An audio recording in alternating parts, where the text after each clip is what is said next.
بسم الله الرحمن الرحيم. الحمد لله رب العالمين، والصلاة والسلام على أشرف الأنبياء والمرسلين نبينا محمد وعلى آله وصحبه أجمعين. اما بعد، در ابتدای درس دوم میخواهم در یک موضوع کمی روشنی اندازیم. بعضی برادرها در زیر شرح درس یکم نوشتند که شعر چی لازم است مادامی که قرآن و سنت است،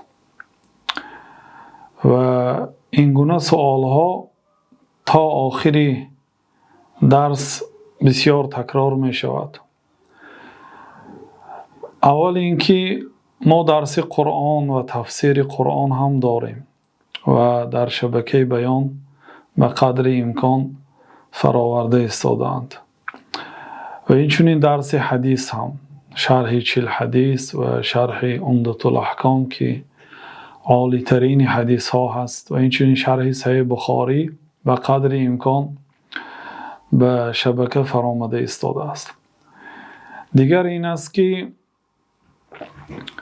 اهل علم باید غیر قرآن و غیر سنت دیگر چیزی نگویند. اصلا هر چیزی که به مردم میرسانند از نام این شریعت باید سخن الله تعالی و سخن رسول الله صلی الله علیه و سلم باشد.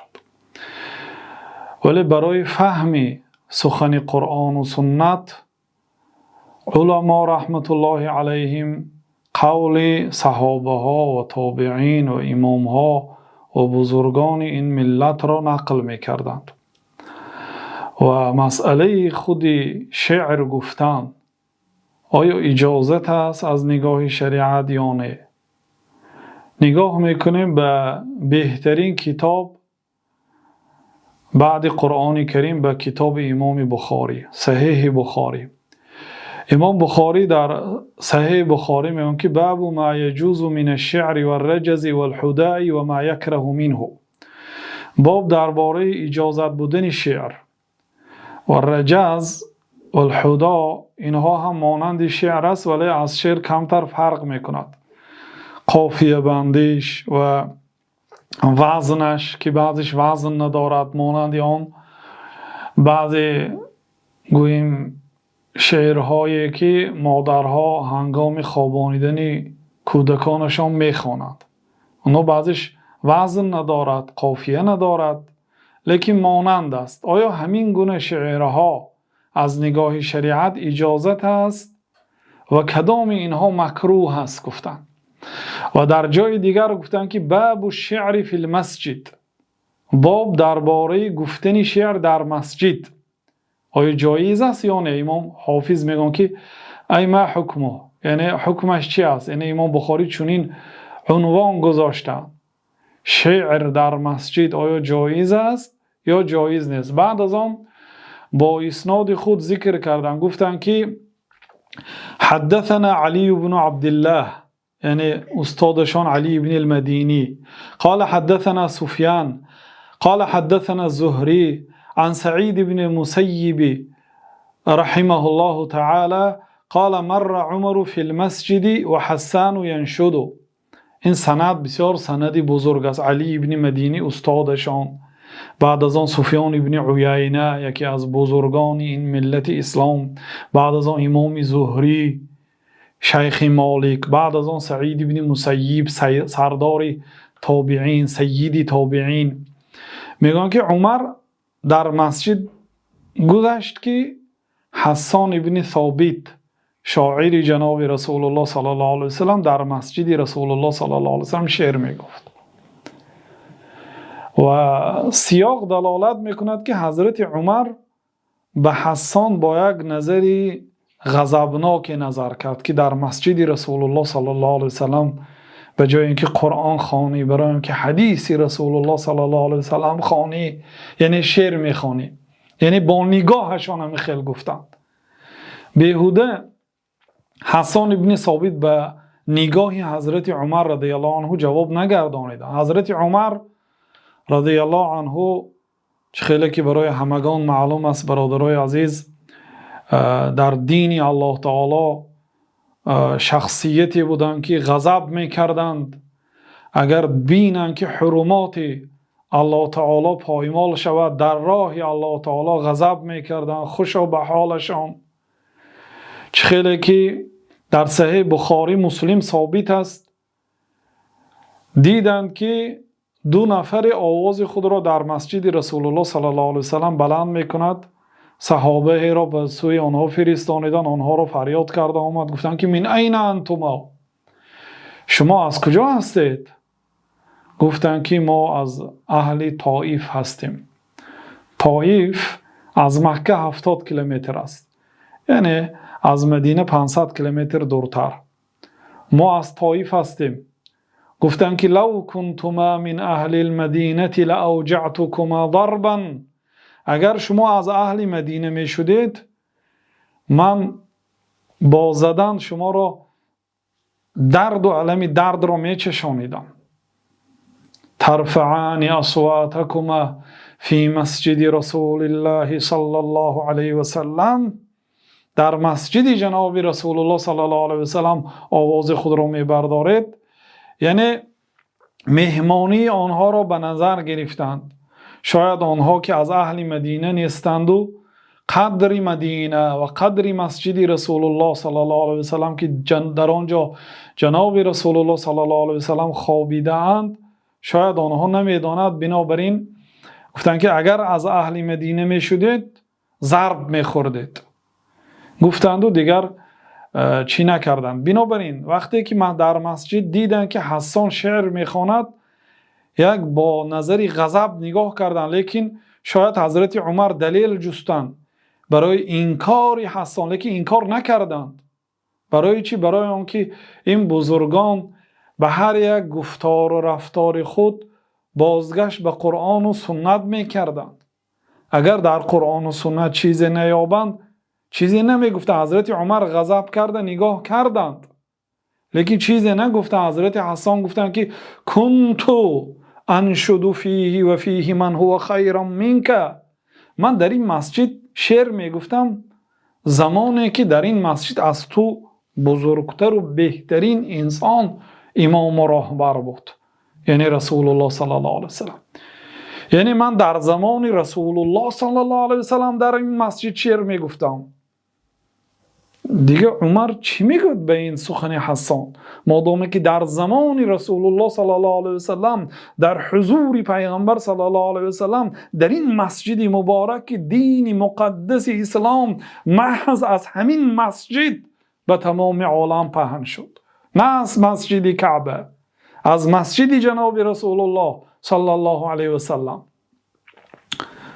و حضرت حسان به سوی ابو هریره رضی الله عنه نگاه کردند، گفتند که انشدک بالله، به نام الله تو را میپرسم ای ابو هریره، اسمعت رسول الله صلی الله علیه و سلم یقول، مگر پیامبر صلی الله علیه و سلم را شنیدی که میگفتند که عجب عنی، یعنی ای حسان از نام من به دشمنان اسلام با شعر جواب گردان، اللهم ایده بروح القدس، پروردگارا یا الله حسان را با روح القدس یاریده و جبریل معک، در بعض روایت ها جبریل همراهی تو است، رد گردان به دشمنان الله. دشمنان الله مشرکان عرب و پیغمبر صلی الله علیه وسلم با شعرها هجوم میکردند. در شعرهاشان طعنه به جناب رسول الله صلی الله علیه وسلم، طعنه به این دین مقدس اسلام میزدند. بعد پیامبر صلی الله علیه وسلم به حسان گفتند که عجب عن رسول الله صلی الله علیه وسلم و روح القدس معک، از نام رسول الله به آنها جواب گردان.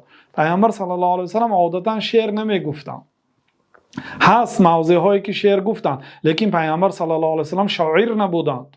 برای اینکه برای شاعر شدن خواندن لازم است، نوشتن لازم است. الله تعالی پیغمبر علیه السلام را چنان گردانید که امی بودند، خوانده نمیتوانستند، نوشته نمیتوانستند، ولیکن عالم ترین خلق الله تعالی بودند، تا اینکه نگویند اهل مکه که تعلیم شعر گرفت، تعلیم علم گرفت و امروز مردم را به دینی از پیش خودش بافته دعوت دارد نگویند. الله تعالی چنان خواست که پیامبر صلی الله علیه وسلم امی باشند، خوانده نمیتوانند، نوشته نمیتوانند.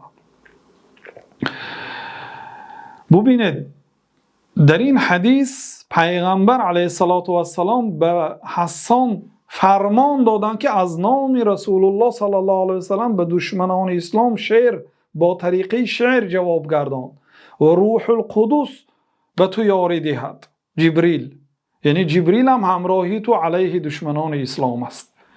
ببینید این حدیث در صحیح بخاری هست. پیغمبر علیه السلام امر کردند که حسان شعر خواند. بنابراین کمی برادرای عزیز چشم خود را گشایند. بعضی برادرها دعوای سلفیت میکنن، پر شعر انکار میکنن. این حدیث در بخاری هست و این چنین در بخاری و مسلم است که در جنگ خود جناب رسول الله صلی الله علیه وسلم شعر گفتند. وقتی که سرلشکر جناب رسول الله صلی الله علیه وسلم بودند، بیرق در دست ایشان بود، آن شخصیت هایی که در اطراف پیامبر صلی الله علیه وسلم بودند و برای نگریخته جنگ کردن بیعت کرده بودند، چنان شد که گریختند و اطراف پیامبر صلی الله علیه وسلم مردمی کم ماند. در این حالت غالبا در جنگ ها سرلشکر را پنهان میکنند تا اینکه دشمن ها نفهمند جای سرلشکر را، آمده او را به قتل نرسانند. و در این همین گونه حالت ها اگر در جنگ روح دهد، سرلشکر را به یک جای پنهان میکنند تا اینکه نفهمد دشمن ها. اما پیامبر صلی الله علیه وسلم چی کردند؟ انا نبی لا کذب، انا ابن عبد المطلب. من پیغمبری هستم که پیغمبری دروغین نیستم و من پسر عبدالمطلب هستم. انا نبی لا کذب، انا ابن عبد المطلب. این شعر است. بنابراین امام بخاری رحمت الله علیه در باب اجازت بودنی گفتنی شعر این حدیث را ذکر کردند. فقه الامام البخاری فی تراجمه میگویند. فقه امام بخاری، علم امام بخاری در همان سرلوحه هایی که میگذارد باب درباره اجازت بودن شعر و گفتن شعر، گفته این حدیث را آوردن. یعنی امام بخاری اعتقاد دارند که این شعر بود از جانب پیامبر صلی الله علیه وسلم. واقعا شعر است. و قافیه بندیش نظر کنید. انا نبی لا کذب، انا ابن عبد المطلب. اصلا پیامبر صلی الله علیه وسلم پسر عبدالله هستند. لیکن عبدالله که بر وقت از دنیا گذشت، پدرشان و شهرتش مثل شهرتی بابایشان نبود. بابایشان سید قریش بودند. عبدالمطلب شخصی با آبرو و سروری قریش بود. من وقتی که گفتن که پیغمبری دروغین کذب که گفتن، باید قافیه و وزن شعر آخرش به همین درست آید، حرف باکتی تمام شود. بنابراین گفتن که انا ابن عبد المطلب، من بچه عبدالمطلب هستم. یعنی کسی اگر کشتنی مرا میخواهد مرحمت، جای من در اینجاست. از بزرگی توکل ایشان و شجاعت و ناترسی جناب رسول الله صلی الله علیه وسلم، به جای اینکه پنهان شوند، وقتی که اطرافیانشان گریخت، گفتن که من هستم پیغمبری که پیغمبری حقیقی هستم و دروغین نیستم، من بچه عبدالمطلب هستم. و این حدیث در صحیح بخاری و مسلم است. جناب رسول الله صلی الله علیه وسلم شعر گفتند. و این چنین از ابی بن کعب رضی الله عنه آمده است که گفتند که ان رسول الله صلی الله علیه وسلم قال، جناب رسول الله صلی الله علیه وسلم گفتند که این من الشعر حکمتا. البته در بین شعرها شعرهای پر حکمت است، شعرهایی که دارای حکمت است. حکمت چی است؟ حکمت کلام فایده‌ناک، حکمت سخن راسته که موافقت به واقعیت میکند، یعنی دروغ نیست. در بعض شعرها حکمت ها هست، یعنی همه شعرها نباشد هم شعرهایی هست که معنایش درست است. و این حدیث در صحیح بخاری است. و از ابو هریره رضی الله عنه، این چنین در صحیح بخاری است، گفتند که پیامبر علیه الصلاة و السلام گفتند که اصدق کلمت قالها الشاعر کلمت لبید الا كل شیء ما خلا الله باطل. راسترین شعری که شاعر گفته است. یعنی شاعرها سخن دروغ هم دارند، سخن راست هم دارند. از بین سخنهای راستهای شاعرها با راسترینش اصدق کلمت قالها الشاعر، راسترین سخنی که شاعر گفته است این کلمه لبید است. الا کل شیء ما خلا الله باطل. آگاه باشید همه چیز غیر الله باطل است. همه چیز غیر الله تعالی باطل است. یگانه حق الله سبحانه و تعالی است. این حدیث هم در صحیح بخاری است. و ابن عبدالبر رحمت الله علیه برای حلال بودن شعر گفتن اجماع علما را نقل کرده. و این چنین در صحیح بخاری و مسلم آمده است که از حدیث جندب رضی الله عنه روز پیامبر صلی الله علیه وسلم با انگشت مبارکشان سنگ آمده زد و از انگشتشان خون برآمد، خون جاری شد. بعد گفتن که هل انت الا اصبع دمیتی و فی سبیل الله ما لقیتی. تو چیزی نیستی مگر یک انگشتی که در راه الله تعالی خون برآوردی. هیچ گپی نیست. گفته شعر گفتن، لفظی شعر را نگاه کنید. هل انت الا اصبع دمیتی و فی سبیل الله ما لقیتی، یعنی وزن گذاشت. این شعر است و این امام بخاری در باب اجازت بودن شعر آوردن و مسلم هم، یعنی حدیث متفق علیه است.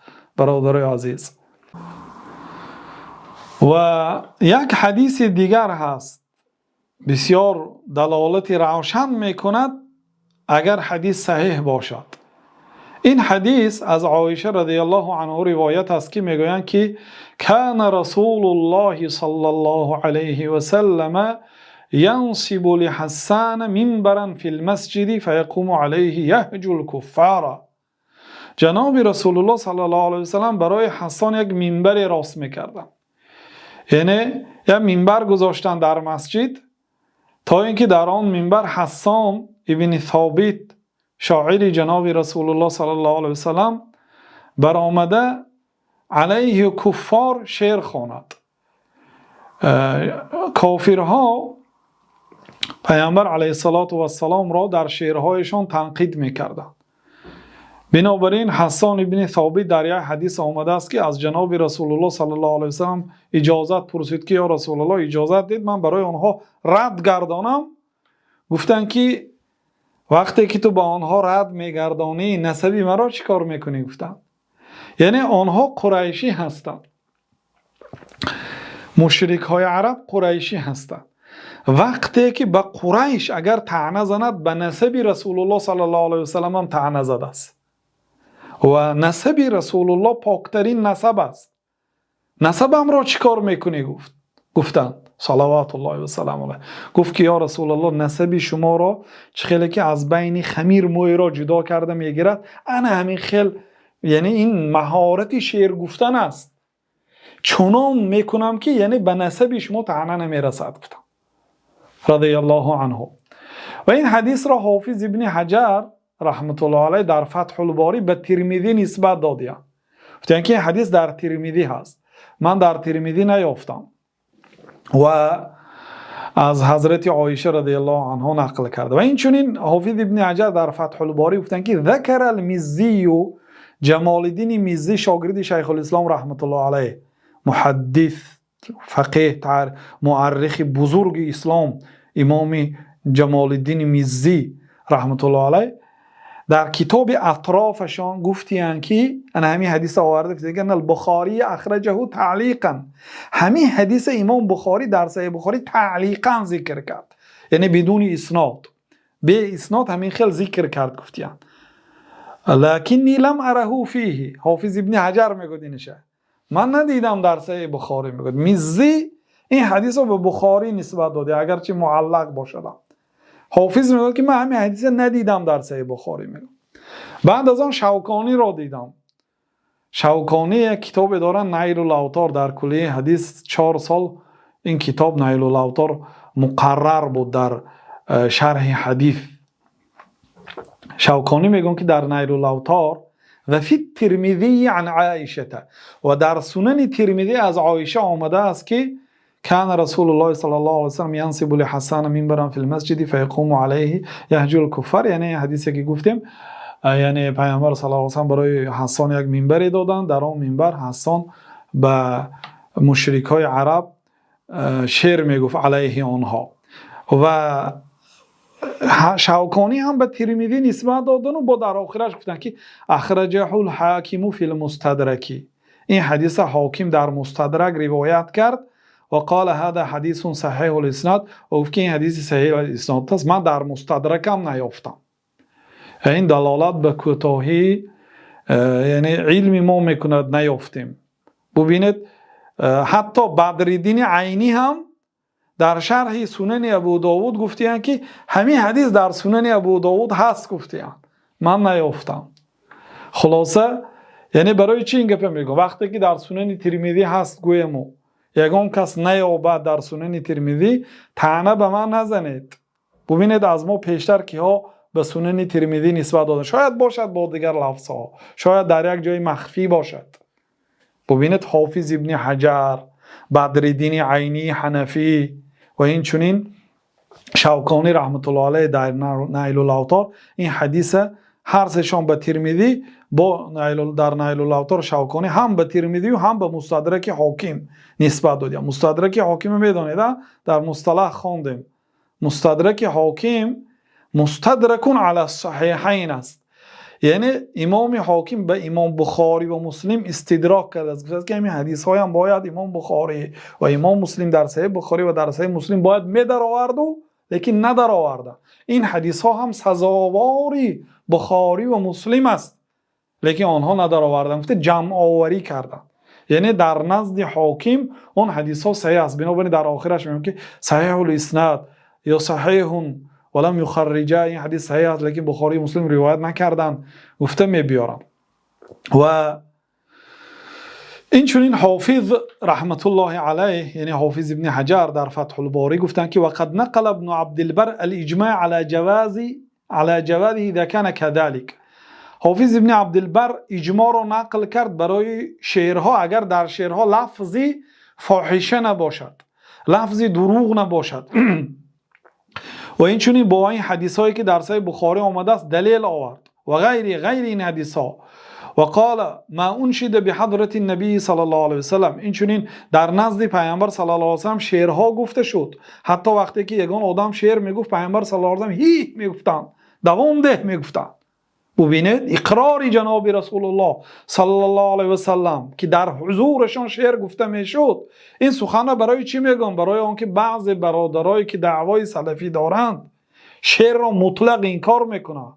خب برادری عزیز، یک بار به این بزرگترین کتاب سلف صحیح بخاری نظر کنید. و یا اینکه در نزد پیامبر صلی الله علیه و سلم بعضی ها شعر رو همچون استشهاد ذکر کردند ولم ینکره، جناب رسول الله صلی الله علیه و سلم انکار نکردند. بنابراین حافظ گفتن که قلت وقد جمع ابن سید الناس شیخ شیوخنا، در حقیقت ابن سید الناس یکی از عالم های اسلام شیخ شیوخنا میگن، استادان ما میگن، حافظ میگن. مجلدن یه مجلد نوشته است فی اسماء من نقل عنه من الصحابه، اسمی اون صحابه هایی که از آنها شعر نقل شده است، علل خصوص متعلق بالنبی صلی الله علیه و سلم و خاصته، در حق پیامبر صلی الله علیه و سلم صحابگانی که شعر گفتند اسم آنها را، نام آن صحابه ها را در یک مجلد جمع کردن، شعر آنها را نه، نامشان را. ببینید در یک جلد. وقد ذکر فی الباب 5 احادیث دالة علی الجواز، و امام بخاری در این باب 5 حدیث روایت کردند در صحیح بخاری که دلالت به جایز بودن شعر میکند. و این چنین در ادب المفرد یک کتابی الهیده دارن، گفتیم امام بخاری تقریبا یک جلدی معتدل است، بسیار حدیث زیاد آوردن در آنجا، همش درباره آداب است. امام مانند امام بخاری برای چی به این اهمیت داده حدیث های آداب جمع کردن؟ در کتاب ادب المفرد. در آنجا ترجمه گذاشتم، یعنی یک عنوان گذاشتم، ما یکره من الشعر، آن شعرهایی که مکروه هست، یعنی باب درباره اجازت بودن شعر و باب درباره مکروه بودن نوع شعر. کدام نوع شعرها مکروه هست گفتند و به حدیث عایشه رضی الله عنها را ذکر کرده، مرفوعا آن حدیث را مرفوع ذکر کرده، یعنی عایشه از پیامبر صلی الله علیه و سلم نقل کرده، یعنی که ان اعظم الناس فریه الشاعر یهجو القبیله باسرها، از همه بزرگترین مردم، اعظم الناس فریه از روی تهمت، آن شاعری که یک انسان طعنه میزنه، گفته نام قبیلش که طعنه میزند، مرادش یک نفر یا دو نفر یا چند نفر از همین قبیله و طعنه میزند، یعنی این تهمت کرد در حق همون آدم‌هایی که در همون قبیله زندگی میکنن یا همون نسب را دارند. این حدیث گفتن و سنده حسنون، سندش حسن است. و این چونین از حضرت عایشه در ادب المفرد باز امام بخاری رحمت الله علیه نقل کردن که الشعر منه حسنون و منه قبیح، شعرهای حسن هم دارد، شعرهای قبیح هم دارد. بمنزلت الکلامی، به منزلت کلام سخن، فحسنه كحسن الكلام و قبیحه كقبیح الكلام، سخنی نیک، شعری نیک مانند سخنی نیک، شعری بد مانند سخنی بد است گفتن. دیدید برادرای عزیز؟ و سبب آن که بعضی انسان ها به شعر طعنه میزنند این که الله سبحانه و تعالی در سوره شعرا، یک سوره را الله سبحانه و تعالی به نام شعرا نامگذاری کرد، گفت که و الشعراء یتبعهم الغاوون، شاعران را ابلهان و احمقان پیروی میکنند. گفت الم تر انهم فی کل وادی یهیمون، مگر آنها را نمیبینی که در هر وادی بدون علم سخن میکنند، و انهم یقولون ما لا یفعلون، و آن شاعرهای از سخنهایی را میگویند که نمیکنند. گاها درباره سخاوت گپ میزنند، گاها درباره شجاعت گپ میزنند، لیکن در آنها نه سخاوت دیده میشد، نه یعنی شجاعت و جوانمردی دیده میشد. شاعرهای دروغینی، شاعرهای فریبگر که زنها را با شعرها تهدید میکردند، میگفتند که اگر با من مثلا کاری فاحشه نکنی من تو را در شعرم تنقید میکنم، تهمت میکنم، گفتت میترسانیدن، نعوذ بالله. و انهم یقولون ما لا یفعلون، و اون شاعرها سخنهای را میگویند که عمل ندارن با اون.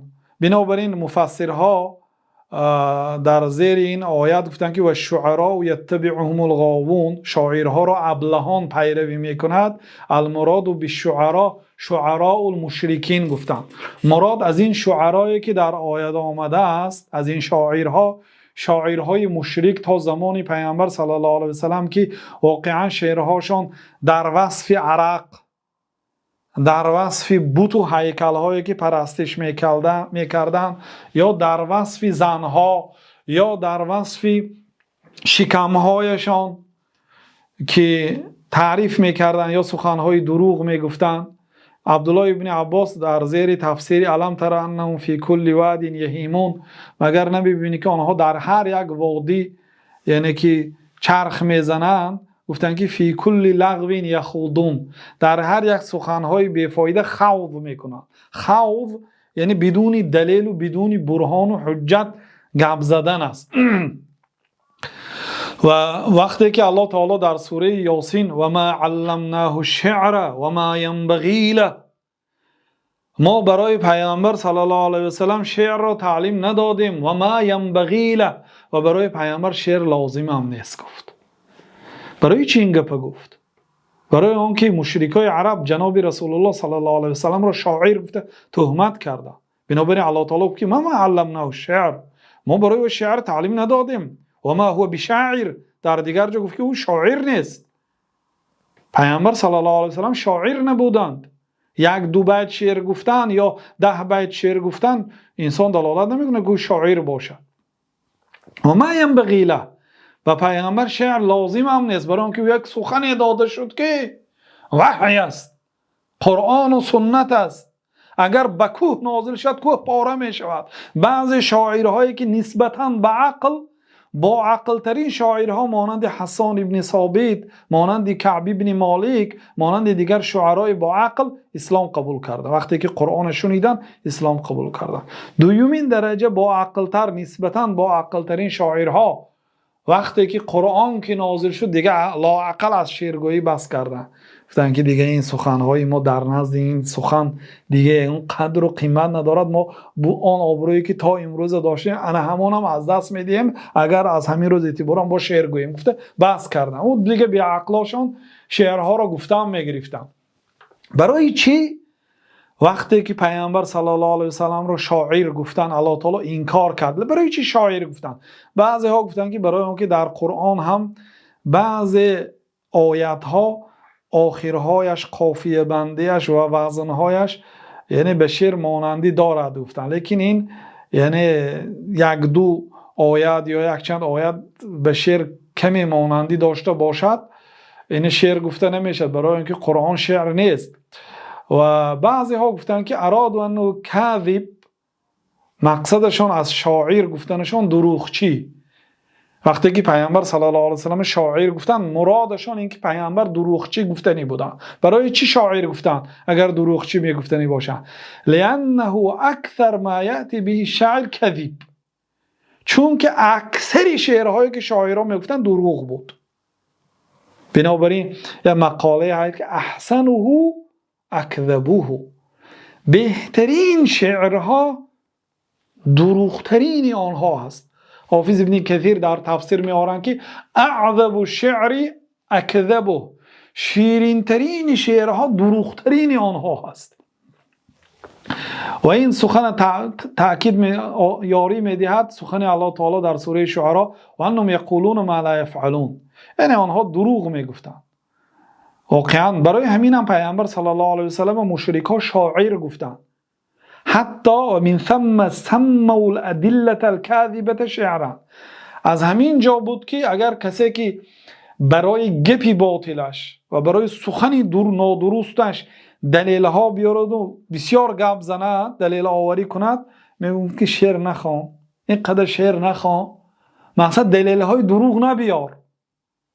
ببینید شعر به معنای دروغ می آید. بنابراین گفتن که پیامبر صلی الله علیه و سلم را مشرکای عرب شاعر گفتن و الله تعالی گفت که پیامبر به ما شعر تعلیم ندادیم و به شعر محتاجم نیست و شعر برای پیامبر صلی الله علیه و سلم لازم هم نیست. شعر یعنی نظمی که ما الان در صدد شرح آن هستیم. نثر این سخنی که ما گفته استادیم، سخنی که نه وزن و قافیه دارد و نه نظم و ترتیب دارد. اما قرآن نه نظم است نه نثر است. او شعر نیست که تفت فؤادك الأيام فتا وتنحت جسمك الساعات نحتا وتدعوك المنون دعاء صدق ألا يا صاحي أنت أريد أنت. این شعر، قرآن شعر نیست. قرآن نثر هم نیست، سخنی چاش و پاش نیست. يا أيها الذين آمنوا لا تقولوا راعنا وقولوا انظرنا واسمعوا وللكافرين عذاب أليم. این عموما دیگر چیز است، نه شعر است نه نظم است نه نثر است. در مصنف ابن ابی شیبه یک حدیث مرسل آوردند. گفتند که وقتی که آیت و شعراء یتبعهم الغاوون نازل شد، بعضی صحابه هایی که شاعر بودن به نزد رسول الله صلی الله علیه و سلم آمدند. بعضی صحابه هایی که شاعر بودن به نزد رسول الله صلی الله علیه و سلم آمدند. عبدالله ابن رواحه، حسان ابن ثابت، کعب ابن مالک و هم یبکون، و آنها گریه میکردند. فقالوا يا رسول الله انزل الله هذه الآية وهو يعلم اننا شعراء. الله تعالی این آیت را نازل کرد حالان که او میداند که ما شاعر هستیم. و شعراء یتبعهم الغاوون، شاعرها را ابله ها پیروی میکند. این چی است معنایش؟ گفته وقتی که آمده گریه کردن، مقصد واقعا آنها شخصیت هایی بودن که قلب هاشون پاک بود. واقعا این سخنی بد است که وقتی که الله تعالی میگوید که شاعرها را ابلهان و احمقان و به شخصانی که عقل و سواد ندارن پیروی میکنن. بعد پیامبر صلی الله علیه و سلم گفتن که اقرأوا ما بعدها، آخر شما بعدش را خوانید، آیات های بعدی را خوانید. بله، در این آیات الله تعالی که شاعران را ابلهان پیروی میکنند، چون که آنها در هر یک وادی سخن میکنند به علم و به علم و آنها به گفته های خود عمل نمیکنند. دوامش هم خوانید. دوامش هم چی میگه الله تعالی؟ الا الذين آمنوا. ببینید به شاعرها الله تعالی طعنه زد. بنابراین بعضی مفسرها گفتن که مراد شاعرای مشرکا بود، گفتن که شعرهاشون عبارت از دروغ و از وصف تعریف و زن و خمر و بت و این خیلی چیزا بود. بنابراین الله تعالی استثناء کرد الا الذين آمنوا، غیر آن شاعرهایی که ایمان آوردند و عملوا الصالحات، عملهای صالح کردند. انتم گفتن، یعنی انا همین به مدارای شما گفتن. و انتصروا من بعد ما ظلموا، بعد اینکه ظلم کرده شدند، یعنی با شعر هم ظلم میشد انسان، با شعر طعنه میزنند. و انتصروا، با شعر نصرت دادن دین مقدس اسلام را، پیغمبر الله تعالی را دفاع کردند. انتم گفتن، این شما هستید گفتن. خب این حدیث مرسل است ولی معنایش درست است. خلاصه این بعض آیات هایی که در ذم مذمت شاعرها آمده است. برادرای عزیز، انا اکنون به شما وصیت یک شیخ نجدی را ذکر میکنم. یک چند طالب علمایی که در مدینه میخوندن، مردم اروپا بودن، به نزد یک عالم پیرانسال به نجد رفتن زیارت عالم. بعد از آن وقتی که برو آمدن کوچه خیر و خوش کردن، گفتن که شیخ ما رو وصیت کن، ما رو نصیحت پرمعنا کن، نصیحت جامع و مانع کن، وصیت کن ما را. آن شیخ گفتن که علیکم بالوحیین و کتب الشیخین. علیکم یعنی برای خود لازم گیرید وحیین، دو وحی را، یعنی قرآن کریم و سنت جناب رسول الله صلی الله علیه و سلم را.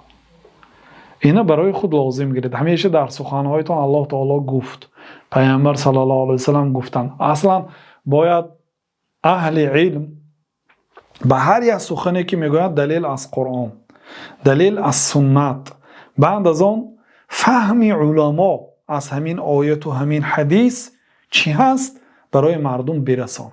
یعنی سخن آنها باید از قرآن و سنت باشد. خیلی نه که یک حمد و ثناتون هم عبارت از شعر است، فتواهاتون هم با شعر است، دعاتون هم با شعر است، همه شعر است. نه، قرآن و سنت اساس است. بنابراین عبدالله ابن عباس مفسر قرآن بودند، محدث بودند، از جمله 7 نفر صحابه هایی که از پیامبر صلی الله علیه و سلم حدیث زیاد روایت کردند، لیکن با وجود همین شاعر بودند. وقتی که خسته می شدن، مثلا 2 ساعت قرآن خواندید، 2 ساعت حدیث خواندید، یک مابین خواستید تنفس کنید، در همین تنفس چیکار میکنید؟ عبدالله ابن عباس در همین خیلی تنفس ها شعر میخوندن، کمتر شعر میخوندن و بعد به قرآن و سنت برمیگشتن.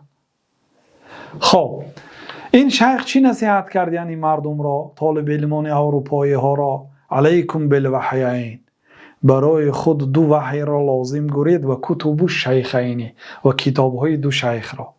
مراد شیخ الاسلام و شاگردشان علامه ابن القیم.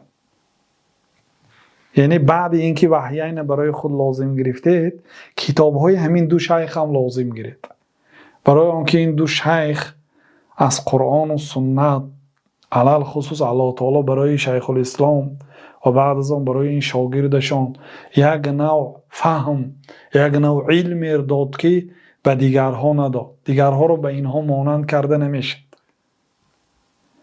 انا اکنون یک مراتب به شیخ الاسلام تیمیه و معامله آن کس با شعر نظر کنید.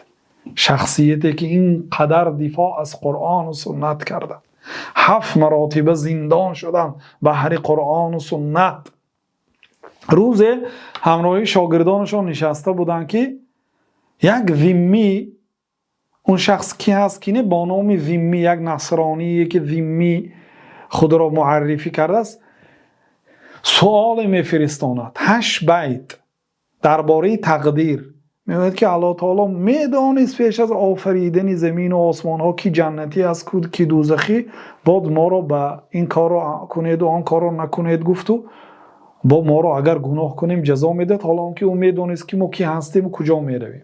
خلاصه به همین معنا اعتراض به تقدیر، انا همین چیز در نزد ما شبهه شده است و ای عالم اسلام برای ما یک روشنی اندازید. گفته 8 بیت شعر که فرستانید از سوالشه، سوال به طریقه شعر. اطرافیان شیخ الاسلام میگن که وقتی که شیخ الاسلام شعر را خواندن، قلم را گرفتند و دو پای خود را به بالای یکدیگر ماندند و به نوشتن شروع کردند. وقتی که به نوشتن شروع کردم ما فکر کردیم که شیخ الاسلام با آیات و با حدیث دلیل ها از اقوال صحابه و امام ها شبهه های این مردک را میکشایند و اثبات میکنند و حقیقت را برای او بیان میکنند. ناگاه دیدیم که به طریقه شعر جواب گفته ایستادند. یعنی این دلالت به علم میکند که انسان به یگان فکر و خیال همین خیل به سوال جواب دهد با اسلوب شعر، و آن هم 125 بیت به 8 خط شعر جواب 125 بیت شعر، و با آن هم با حرف ت به آخر رسید از آخرش. برای چی؟ برای موضوع تقدیر بود. تائیه میگه نامشه، تائیه شیخ الاسلام. 2 تائیه داره، یک تائیه که مناجات با الله تعالی کردن، یک تائیه انا همینه، یک لامیه داره. ببینید شیخ الاسلام تیمیه شعر نوشتن و ابن القیم رحمت الله علیه شاگرد شیخ الاسلام یک کتاب نوشتن با نام نونیه. 3 نفر برای تحقیق همین کتاب رساله ماجستر گرفتگی است، از جمله استادمان شیخ محمد ابن عبدالرحمن العریفی. یعنی 3 کس رساله ماجستر برای فقط تحقیقش، شرحش نه، تحقیق. یک جلد است، 5842 بیت است درباره عقیده اهل سنت و الجماعت. تمام موضوع عقیده را در همین کتاب جمع آوری کردند، عقیده سلف را قوت دادند با دلیل و با براهین، و بر دشمنان دین مقدس اسلام رد زدند و شبهه های آنها را باطل کردند. 5842 بیت. ابن القیم رحمت الله علیه مرحمت نونیشان موجود است، بگیرید خوانید.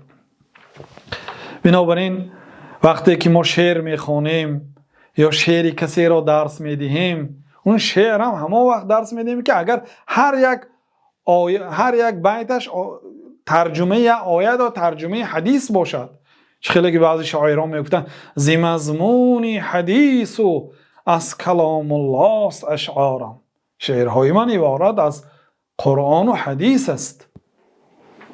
و حتی به بعضی شاعرهای مثلا هم ملت خودمون هم اگر نظر کنیم، با وجودی مثلا آنها معصوم نیستند، آنها مثلا در عقیده و در فروع در بعضی جاها مثلا غلط کردن، خطا کردن، لیکن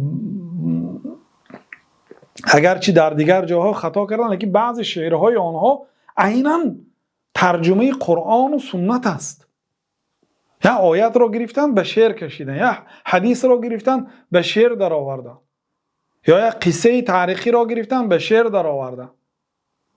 مانند قصه حضرت بلال، مثلا حضرت بلال امیه بن خلف وقتی که فهمید که اسلام قبول کردن، او ساعتهای هجیر وقتی پیشین میشد آفتاب مکه میتصفید، بر بالای خار خواب میکنند و بر بالایشون سنگهای خرسنگ میموند.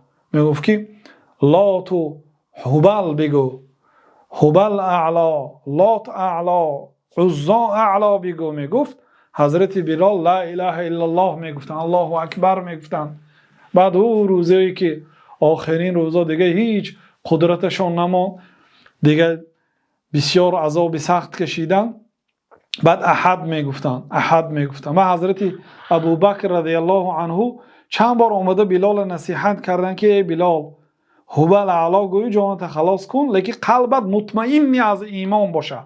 الا من اکره و قلبه مطمئن بالایمان. الله تعالی صراحتا گفت که کسی که اگر سخنی کفر تلفظ کنه لیکن قلبش مملوئی از ایمان باشه، پر از ایمان باشد و مجبوری به گفتن سخنی کفر باشد و کافر نمیشد. الا من اکره و قلبه مطمئن بالایمان. الله تعالی اجازه داده است بگو سخنی کفر. گویان ابو چی بلال خوب شده است میگفت و فردا نمیتونست گفته. بعد دیدن که حضرت ابوبکر بلال از این راه باز نمیگردد، بعد آمده از امیه ابن خلف سودا کردن. گفتن این غلام چند سوم است؟ گفت که 3 اوقیه. 3 اوقیه یعنی اطراف $5000 میشد. غلام ها نرخ معتدلش یعنی اگر به دلار گردانیم $20000، $15000. غلام های مثلا بانکیر، مثلا غلام هایی که مثلا حاضر زمان بگوییم پروگرامیست، مثلا بسیار کارهای کرده میتوند، ماهر در بعضی کارها، این غلام های نرخش قیمت میشه، برای اینکه این غلام کدی کار کرده میشه. مثلا غلام جراح باشد، آدم ها میبیان جراحت میکنن، صاحب غلام سوم میگیرد، غلام خدمت میکند بی پول، غلام است آخر. یعنی غلام ها نرخ و نوا دارند. به 3 اوقیه حضرت بلال را فروخت، $5000. یعنی نرخ قیمت نفروخت و ارزان هم نه، قیمت هم نه، میانه. بعد گفت که ای ابوبکر، گفت من نسبت تو اعتقادم بزرگ بود، من تو این خیلی آدمی با عقل حساب میکردم، تو اینقدر آدمی ساده بودی. فواللاتی والعزى، قسم بلات عزا، لات و عزا، لو ابیت الا ان تشتریه باوقیه واحده لبیعتکه. اگر تو یک اوقیه گفته می ایستادی، من میدادم این اوقیه از غلام سیاهی نابکاری که دینی من حقارت میکند، من این به یک اوقیه میدادم، یعنی $1,500 رو میدادم. گناهگر حضرت ابوبکر گفتن که والله لو ابیت انت الا 100 اوقیه لدفعتها، قسم به نام الله اگر تو 100 اوقیه میگفتی من میدادم. یعنی $150,000 میشد. اگر 100 اوقیه میگفتی من اینه میخریدم. همین نظم، همین حادثه را جلال الدین رومی رحمت الله علیه با وجود آنکه در بعضی جاها خلل در عقیده دارد یا مشکلات در علم عقیده دارد، عیناً خیلی که در حدیث آمده است، در یعنی سیره آمده است، در اثرها آمده است، نقل میکند. میگوید که تن فدای خار میکرد آن بلال، خواجه اش میزد برای گوشمال، که چرا تو یاد احمد میکنی؟ احمد یعنی دویمین نامی پیامبر صلی الله علیه وسلم. که چرا تو یاد احمد میکنی؟ بنده بد منکری دینی منی، میزدن در آفتابش او بخار، او احد میگفت بهر افتخار، تا که صدیق آن طرف برمیگذشت، این احد گفتم به گوش او برفت. بعد از آن خلوت بدیدش پند داد، که از جحودان خفیه میدار اعتقاد، عالم و سر است پنهان دار کام، گفت کردم توبه پیشت ای همام. حضرت بلال توبه کرد، تمام گفت از همین روز اعتبارم هبل اعلام میگم جانم خلاص میکنم. لیکن پگاه با نمیتونست گفته. توبه کردن زین نمد بسیار شد، عاقبت از توبه و بیزار شد، فاش کرد اسبوتن را در بلا، کی محمد ای عدوی توبه ها، ای رگیمن ای تنیمن پر ز توست، توبه را اونجا کجا باشد ز توست. خلاصه بسیار شعرهای هست که عیناً یک حدیث، یک آیت رو به نظم کشیدند که گفتن اینها چه خیلی که از حضرت عایشه رضی الله عنها امام بخاری رحمت الله علیه چندین روایت ها رو ذکر کردند. یعنی اجازت است این بود کمی درباره اجازت بودنی گفتن شعر، علل خصوص آن شعرها گرفته شده از قرآن و سنت باشد. یگان سوال، یگان نافهمایی باشد گوید. مقصد همین که حالی تا آخری درس چه خیلی که گفتیم همین خیلی اعتراض ها بسیار بیان میشد، بنابراین یک بار در حیاتم یکم بار در این مسئله گپ زدیم و ممکن دیگه تا آخری عمرمون دیگه گپ هم نزدیم. عمر نمیرسد به رسانیدن همه احکام شریعت برادرای عزیز، عمر نمیرسد. برای آنکه یک گپ دوبار گفتن گیریم عمر نمیرسد. بنابراین امروز وقتش آمد گفتم، لیکن در نظر نداشتم گفتنه. بله برادرها. السلام علیکم و رحمت الله و برکاته. سلام و رحمت الله و برکاته. این مدعا شد راستگم مایم کم کم همین چیز به شبهه همین چیزا وای میکردیم برو میگشتیم گفت راستش حاضر آنچه الحمدلله ماشاءالله با وای خداوند ما هم قدوه آیت و هم قدوه واقعی ها بودست ما نشونده بودم لیکن که راسته با یک صحابه عبدالله ابن ام مکتوم همخیل صحابه هم بله مؤذن جناب رسول الله صلی الله علیه وسلم و هم شاعر بودن. اکثری صحابه ها، اکثری مردم عرب همه شاعر بود. گویدم خطا نمیکنید. بازارهای شعر میشد، بازار در بازار عکاظ مسابقه شعرخوانی میشد. همین حسان ابن ثابت 18 ساله بودگیشان. این حسان ابن ثابت شاعر رسول الله صلی الله علیه و آله 60 سالش رو اسلام آوردگی است. 60 سال دیگه با در اسلام زندگی کردگی است. عمرش 120 است. وقتی که 18 ساله بود در همون بازارها در مسابقه‌های شعرخوانی اشتراک میکرد. وقتی که دو بیت شعر گفت، یک کمپیر خسته گفت که 18 تا خطا کردی در همین شعرت. واقعا کمپیر راست میگفت، 18 خطاگی یافت از همون شعرش. برای چی هر یک پیغمبر الله تعالی برای وی یک معجزه میداد که موافق همون مردم باشد. مثلا حضرت عیسی به یک قوم پیغمبرشون که آنها علم طب در آنها ترقی کرده بود، وقتی که حضرت عیسی آمدن هم تو کردن که پیس تازه میشد، کل بینا مودار میشد، نابینا بینا میشد، دیگر اون دخترها عاجز ماندن. وقتی که حضرت موسی به یک قوم پیغمبرشون که اونها جادوگر بودن، سحرگر بودن، 70,000 سحرگری زور جمع کرد. او وقت گنده هاش چقدر باشد، 70,000 سحرگر فرعون به قصرش جمع کرده آمد.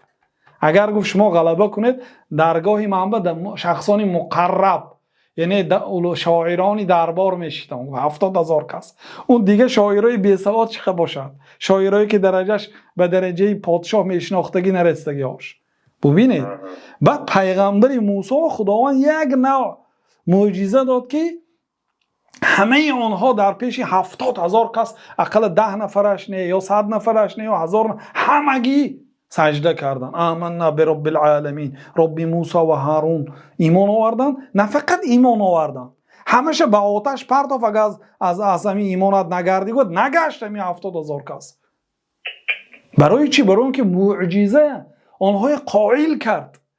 و پیغمبر علیه السلام و الله تعالی معجزه قرآن داد برای اینکه این مردم سخنور بودن، مردمی سخندان بودن، گبزن بودن، مردمی همه شعرخوان بود. بنابراین مثلا 10 نفر اگر گوییم که شاعران صحابه گوییم اینا همه شعر میگفتن. و ببینید از همه آدمی که پیغمبر کمترینی آنها اگر شعر گفته باشن تقریبا 10-20 شعراشون هست، شعرهای پیغمبر صلی الله علیه و سلم که من 4-5 شعر مثال آوردم. و دیگه صحابه شعر میگفتن. معنیش حضرت جزاک الله خیرا. سلام علیکم و رحمت الله وبرکاته. علیکم السلام و رحمت الله و برکاته. استاد همین شاعرای که معمولا یک مثال شعر سعدی و کتاب‌هایی که بارستان جامی و یا که مثال محمد اقبال لاهوری و جونانی و شیخ عبدالرحیم بزرگوار ایلو کتابا نوشتگن در نظم درباره مانند حافظ شیرازی هنگو از نقطه نظر اسلام حکمش یگان چیز نداره. یعنی مطلق گفته نمیشه، لیکن امید میکنیم که اکثرش درست است. مقصد هست جاهایی که مثلا مسلم نباشد، مثلا بعضی بیت های غلط داشته باشد، مثلا بعضی جاهای شعرهاش من تغییر داده هستم، مثلا که به مدفون یثرب علیه السلام، یعنی ما تو را به آن شخصیتی که دفن شده در یثرب است میپرسیم، یعنی وسیله با خودی قبر پیامبر صلی الله علیه و به مدفون یثرب علیه السلام، ما تو را به مدفون یثرب علیه السلام، شخصی که مدفون یعنی پیامبر صلی الله علیه و در یثرب در مدینه هست از یاره، اونجا یک کلمه قش کنید درست میشد. به حبی، به محبتی پیامبر صلی الله علیه و سلم ما تو یاری میپرسیم، گوید درست است. محبتی پیامبر یه عمل است، با عملی صالح از الله تعالی وسیله پرسیدن درست است. یا مثلا نفخ سور امر است از یزید، همین خیلی میگن. بسیار مردمی ما هم اهمیت نمیتید به همین. یزید تعالی گفت میگد مثلا، این نامی الله تعالی نیست یزید و این منکر است، ممکن نه الله تعالی رو یزید گفتن. اینجا هاش مثلا الله پاک گفتن ممکنه، یعنی کمون بیش خطایی ها دارد، لیکن جملتا بسیار بعضی چیزهای خوب دارد، تمثیل های خوب دارد، بسیار فهم خوب دارد. یعنی استفاده بردن ممکن.